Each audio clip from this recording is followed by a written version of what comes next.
తలికినే పరుగు తీసుకుని నా దగ్గరికి వచ్చేవాడు కదా, ఈ దినము నీకేమైంది నాయనా అని అడిగాడు.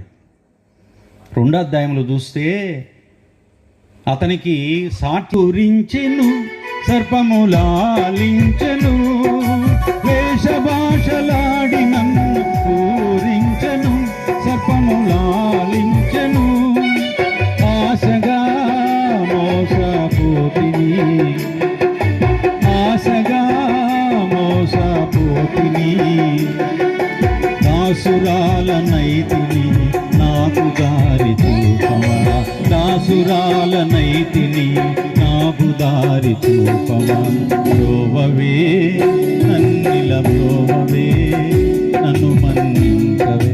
ఏముంది? లాలన మాటలతో సర్పము నన్ను మోసగించినది. ఏమని? నీవు దేవతవైపోతావు.